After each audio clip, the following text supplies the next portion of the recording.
Hi everyone, my name is Piara from CS Ansar. A warm welcome to all of you at the YouTube channel CS Ansar. We are back here with new video on the topic of tax on income from share market part 2. For that discussion, I would heartily invite CIP Vivek Khurana sir. Thank you so for your valuable time. Before we get started, I want to request to all of you, please like the video and subscribe our YouTube channel and press the bell icon. So sir, जैसे कि हमने last video में discuss किया था long term and short term capital gain के ऊपर और आपने कहा था हम आगे बात करेंगे intraday and future and option के बारे में सो सर हम क्या स्टार्ट कर सकते हैं इस बारे में Yes. Thank you sir Thank you very much, Priya ji, for such a warm welcome. And my sincere thanks to Team CS Ansar for giving me once again opportunity on your YouTube channel CS Ansar. Yes, you have rightly said.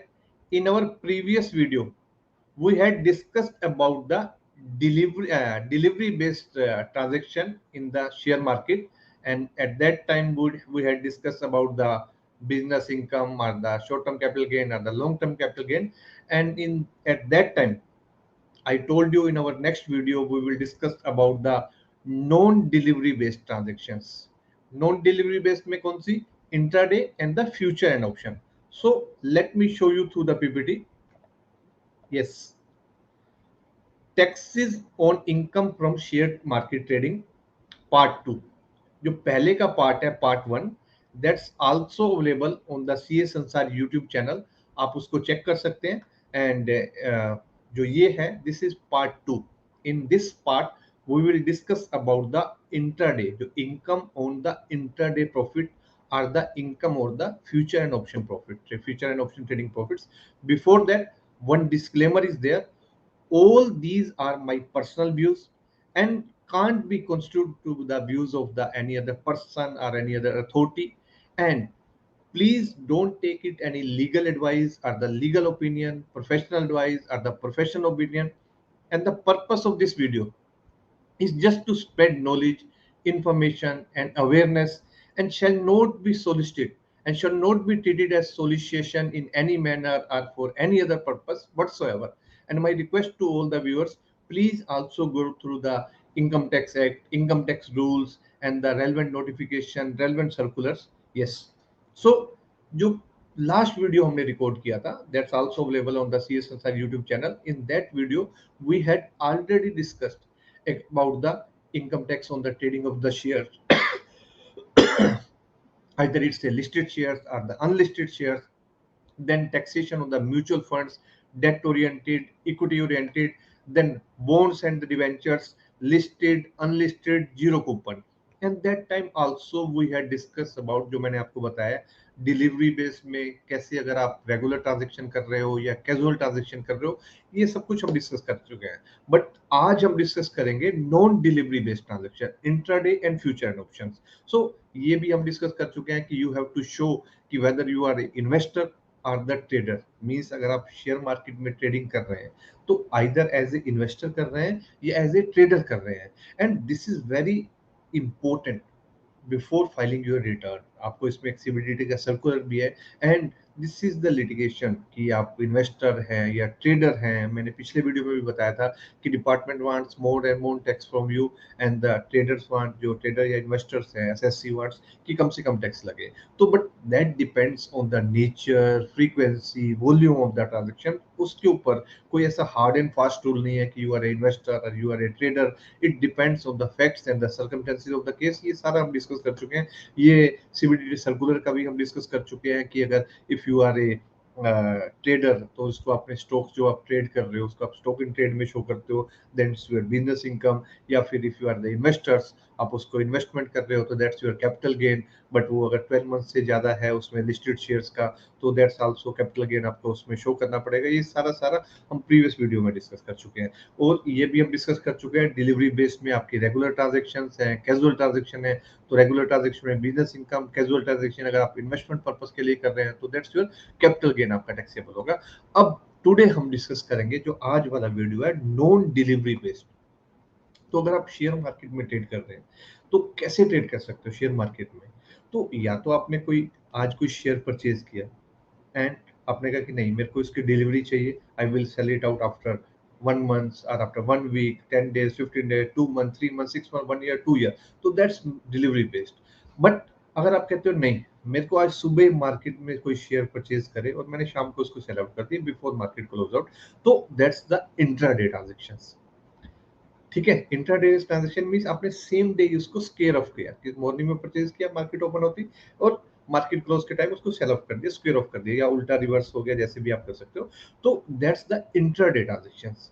या फिर future and options में, जो आपने futures में आपने चाहे intraday trade किया या ऑप्शंस में आपने ट्रेड किया या फिर उसको कैरी फॉरवर्ड कर दिया, that's a different transaction, that's a non delivery based transactions.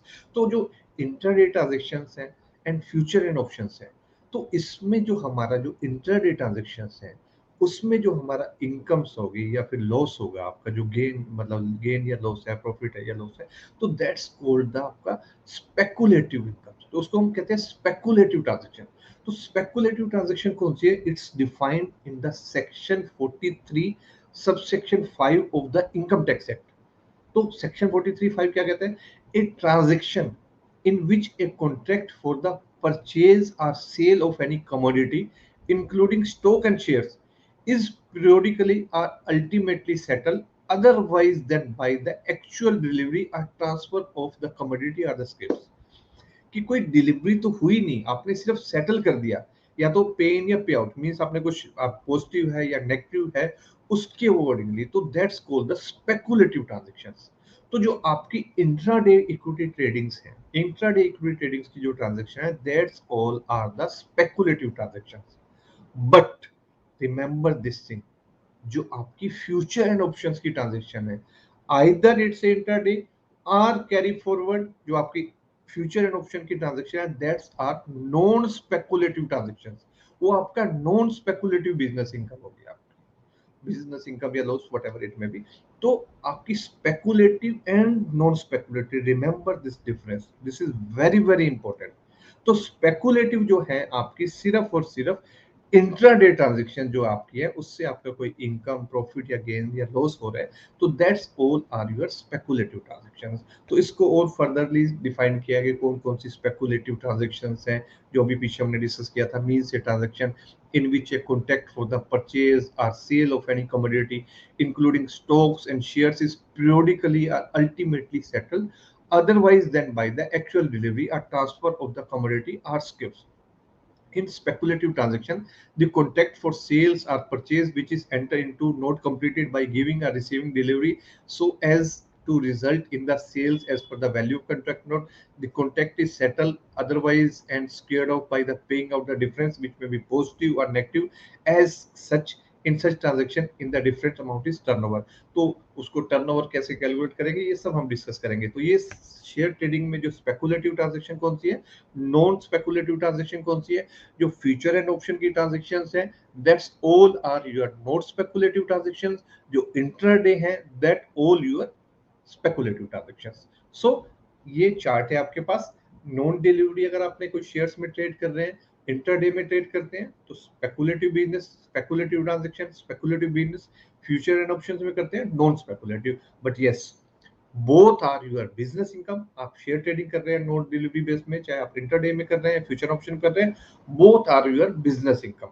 Either it can be speculative और द नॉन स्पेकुलेटिव इनकम. और इनके ऊपर टैक्सेबल जो आपकी टैक्स है, वो as per the normal slab rate जो आपकी टोटल इनकम में ऐड हो जाएंगी बिजनेस इनकम में.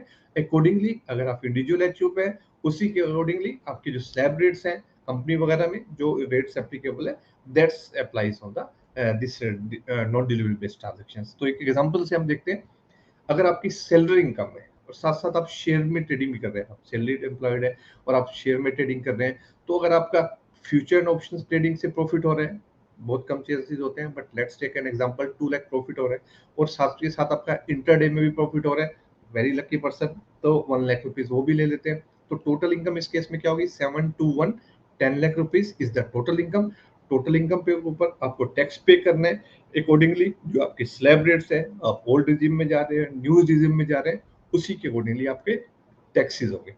Clear? All are your business income. जो आपकी सैलरी इनकम है और जो आपका फ्यूचर एंड ट्रेडिंग इनकम है 2 lakh and intraday 1 lakh rupees, उसके ऊपर कोई स्पेकुलेटिव कोई स्पेशल नहीं है. तो इसी में आपका part of the business income है, टोटल 10 लाख रुपीज के ऊपर टैक्स हो जाएगा. देन जो आपका set of and carry forward losses है। चांसेस तो ऑलमोस्ट ये हैं कि आपके लॉसेज होंगे ज्यादा, प्रॉफिट तो वेरी रेयर है फ्यूचर एंड ऑप्शंस में। इफ समबडी वेरी लकी या इंटरडे में तो हो जाता है, अदरवाइज लॉस ही लॉस होता है, जो मेरा अपना पर्सनल एक्सपीरियंस है। तो अगर आप अपना इंटरडे ट्रांजेक्शन करते हो और उसमें लॉस हो रहा है, तो लॉस को आपका जो आपका स्पेकुलेटिव आपका लॉस है, उसको आप कैरी फॉरवर्ड कर सकते हो फॉर 4 years। उसको आप कैरी फॉरवर्ड कर सकते हो, अगर आपने रिटर्न ऑफ इनकम फाइल करी है उसमें आप शो करके आप उसको कैरी फॉरवर्ड कर सकते हो फॉर द 4 years। और उसके बाद आप उसको सेट ऑफ कर सकते हो ओनली अगेंस्ट द स्पेकुलेटिव जो आपकी गेन्स है, इनकम है इन दैट पीरियड, उसी से आप उसको सेट ऑफ कर सकते हो। और in case of future and option, future and option में क्या बताया था मैंने आपको, नॉन स्पेकुलेटिव बिजनेस इनकम है। और अगर आपका फ्यूचर एंड ऑप्शन में कोई लॉस है, non speculative loss, this is very important, ध्यान देना इसके ऊपर। non-speculative loss can be set off against any other income. Very important word is any other income except salary of the same year। कि अगर आपने non speculative, अगर आपको future option में कोई लॉस हो रहा है, तो उसको आप सेम ईयर में सेटअप कर सकते हो from any other income except salary. तो अगर आपका कोई फ्यूचर ऑप्शन में लॉस है और सेम ईयर में आपको बैंक का कोई इंटरेस्ट है या कोई रेंटल इनकम है, कोई कैपिटल गेन है, तो उससे आप उसको सेटअप कर सकते हो। This is very very important. And अगर आप उसको सेटअप नहीं करते, अगर नहीं हो रहा, आपकी कोई इनकम नहीं है, तो उसको आप कैरी फॉरवर्ड कर सकते हो कितने टाइम के लिए, 8 years के लिए। बट अगर आपने कैरी फॉरवर्ड कर लिया, और कैरी फॉरवर्ड लॉसेस को किससे आप सेट ऑफ करेंगे, only from the non speculative gain. फिर आपके पास नहीं है कि अदर इनकम से भी हो गया सारी की सारी, no, that time only with the non speculative income. तो सेम ईयर का अगर कोई लॉस है, तो उसको आप अदर इनकम से, चाहे वो कैपिटल गेन में है या फिर अदर सोर्सेज में है, बैंक इंटरेस्ट में या हाउस प्रॉपर्टी में, उससे भी आप एक्सेप्ट सैलरी सेटअप कर सकते हो। एक एग्जांपल देख लेते हैं। तो अगर आपकी सैलरी इनकम है 7 लाख रुपीज और आपका लॉस है फ्यूचर एंड ऑप्शंस में, फ्यूचर एंड ऑप्शन कौन सा बताया था मैंने आपको, नॉन स्पेकुलेटिव, और अगर आपकी इंटरेस्ट इनकम है 3 लाख रुपीज, तो इस केस में क्या होगा, लॉस जो है सैलरी से तो आप सेटअप नहीं कर सकते, बट यस इंटरेस्ट इनकम से सेटअप कर सकते हैं। 2 लाख आपका सेटअप हो जाएगा, तो rest income is 1 lakh rupees, 3 lakh minus 2 lakh, 1 lakh income. तो टोटल इनकम कितनी हो जाएगी, salary 7 + 1, 8 lakh rupees will be your total income. उसके ऊपर आपको टैक्स पे करना है as per old regime, new regime, जो भी है आपका स्लैब रेटिंग अकॉर्डिंग। तो अनदर वन है आपका जो स्पेकुलेटिव, जो आपका स्पेकुलेटिव लॉस है। स्पेकुलेटिव लॉस कौन सा है, आपका इंटरडे इक्विटी ट्रेडिंग से आपका जो लॉस है, उसको आप सेट ऑफ नहीं कर सकते नॉन स्पेकुलेटिव इनकम से। जो फ्यूचर ऑप्शन की इनकम है, उससे आप सेट ऑफ नहीं कर सकते। बट जो आपकी नॉन स्पेकुलेटिव लॉस है, जो फ्यूचर एंड ऑप्शन का लॉस है, उसको आप सेट ऑफ कर सकते हो स्पेकुलेटिव गेन से, जो स्पेकुलेटिव इनकम से। मतलब स्पेकुलेटिव का नॉन स्पेकुलेटिव से नहीं कर सकते, बट नॉन स्पेकुलेटिव को स्पेकुलेटिव इनकम से कर सकते हो इंटरडे से। इसका भी एक एग्जांपल लेते हैं। फॉर एग्जांपल, अगर आपकी सैलरी इनकम है 7 लाख रुपीज और आपका प्रॉफिट हो रहा है फ्यूचर एंड ऑप्शन से, फ्यूचर ऑप्शन का कौन सा प्रॉफिट है, नॉन स्पेकुलेटिव, 2 लाख रुपीज, और इंटरडे में लॉस है 3 लाख रुपीज, तो इंटरडे का लॉस कौन सा है, स्पेकुलेटिव। तो यहाँ पे हम उसको सेटअप नहीं कर सकते, बिकॉज इंटरडे आपका है 3 लाख रुपीज, तो स्पेकुलेटिव ओनली स्पेकुलेटिव से होगा, नॉन स्पेकुलेटिव से नहीं होगा। तो इस केस में आपकी इनकम कितनी होगी, 7 lakh salary plus non speculative जो आपकी बिजनेस इनकम है फ्यूचर एंड ऑप्शन ट्रेडिंग से 2 लाख रुपीज, तो 9 lakh rupees will be your total income. उसके ऊपर आपको टैक्सेस पे करना है, स्लैब रेट्स जो भी है। एंड जो आपका 3 लाख रुपीज है इंटरडे, जो आपका है आपका स्पेकुलेटिव लॉस है, उसको आप कैरी फॉरवर्ड करोगे कितने टाइम के लिए, 4 years के लिए। एक और क्वेश्चन देखते हैं। इस केस में आपकी सैलरी इनकम है 7 lakh rupees, F and trading में लॉस है आपका 2 लाख रुपीज, इंटरडे में प्रॉफिट है 3 लाख रुपीज। तो जो एफ एंड का लॉस है, that's your non speculative loss. तो नॉन स्पेकुलेटिव को हम स्पेकुलेटिव से कर सकते हैं, यस कर सकते हैं। तो इस केस में आपका सेटअप हो गया 3 लाख रुपीज से, तो आपका बाकी बैलेंस कितना, आपका स्पेकुलेटिव इनकम आएगी 1 लाख रुपीज। तो टोटल इनकम कितनी है, 7 + 1, 8 लाख रुपीज। तो टोटल आपको 8 लाख रुपीज के ऊपर टैक्स पे करना है, ओल्ड रिजीव या न्यू रिजीव। जो मैं एग्जांपल ले रहा हूं, मैं आपका टोटल जो आपका through out the financial year है, पूरी ट्रांजेक्शन से आपको कैलकुलेट करना है कि मेरी पूरी ट्रांजेक्शन किसमें नेगेटिव था, पॉजिटिव था, उसका कितना टोटल एग्जैक्ट अमाउंट कितना है, मेरा प्रॉफिट है या लॉस है, वो चेक करके I am giving through you the example, वो एक एग्जांपल दे रहा हूँ। देन ITR का जो पीछे हमने डिस्कस किया था कि अगर आप सिर्फ उसमें आप अगर इन्वेस्टर हैं, आप इन्वेस्टमेंट कर रहे हो और कैपिटल गेन शो करना है तो आप ITR 2 शो कर सकते हो उसमें आपको। बट अगर कोई आपका बिजनेस इनकम नहीं है तो है, और अदर प्रोविजन जो है ITR 2 से रिलेटेड आप वो चेक कर लेना, ITR 2 फाइल कर सकते हो।